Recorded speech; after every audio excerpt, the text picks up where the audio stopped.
Hello everyone and welcome back to my channel. Today I decided I would show you guys how to make salt butter parsad.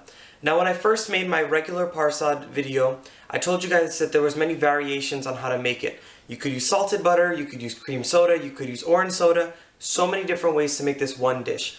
So today I'm going to go ahead and share with you guys the salt butter version, which is basically just made with salted butter. So if you're a person who really likes salty and sweet flavors, this one is exactly for you. This one has also been requested for a little while, so we're going to finally do it today. Hope you guys enjoy this video. Stay tuned for the rest.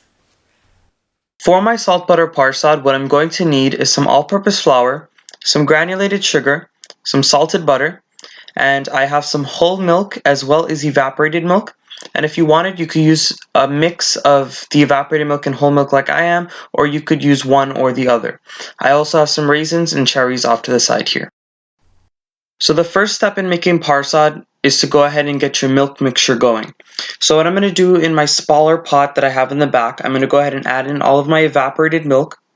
I'm also going to go in with all of that whole milk, and then I'm going to go ahead and add in my sugar. Now what you're going to want to do is you're going to want to give that a stir, and you're going to want to leave it on a medium heat until it warms through. You really don't want this mixture to come to a boil because it can overboil and the bottom can start to scald or it could burn at the bottom. So you want to make sure you watch that. Just give it a quick stir, let it heat through, and then take it off the heat and let it sit.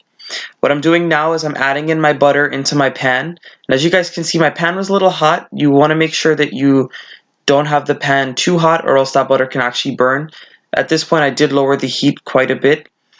And at this point, I'm just going to let the butter melt, and then I'm going to show you guys what we do next.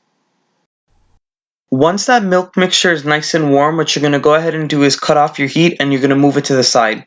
The whole reason for putting it on the stove and letting it get warm is so that it can incorporate properly into that parsad mixture when you're putting it together in the end.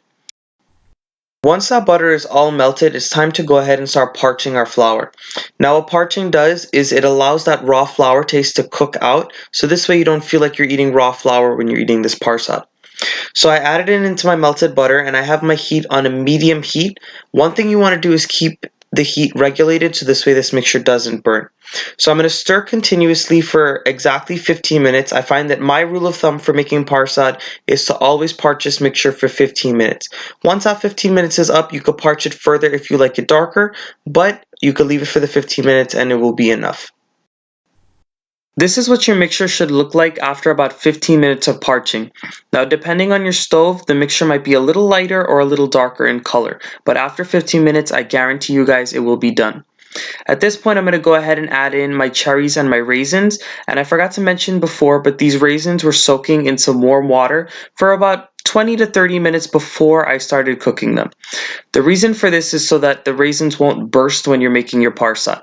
So I'm going to go ahead and cook these raisins and cherries in here for about 5 minutes until those raisins plump up. It's been exactly 3 minutes now and my raisins have gotten really big and plump. So at this point I'm going to raise my heat all the way on high, so this way when I pour in my milk mixture, this flour mixture will absorb all of it really nice and quickly. So what I'm going to go ahead and do is I'm going to add in all of that milk and sugar mixture, and you really want to keep stirring at this point. If you don't stir this mixture enough, what can happen is that it can catch on the bottom and it can start to burn. And trust me when I tell you, nobody likes burnt parsad. So I'm going to keep stirring. I'm going to get my little arm workout with this, and you guys are going to see that within just a few seconds it's going to get very thick on you. So if it looks like this and it looks like a big soupy mess, do not worry about it. Keep it on that high heat, keep stirring, and the more you stir, the thicker it'll get. At this point my parsad mixture is done. It absorbed that milk mixture really well, and at this point you also want to go ahead and cut off the heat so this way it doesn't burn at the bottom. So my parsad is done. I'm going to go ahead and dish it out, and I'm going to go ahead and serve it. I really hope you guys enjoyed this one. Please go ahead and give this video a thumbs up. Comment down below on what you guys would like to see next and how this parsad came out if you made it. And also don't forget to subscribe. Thanks for watching, guys.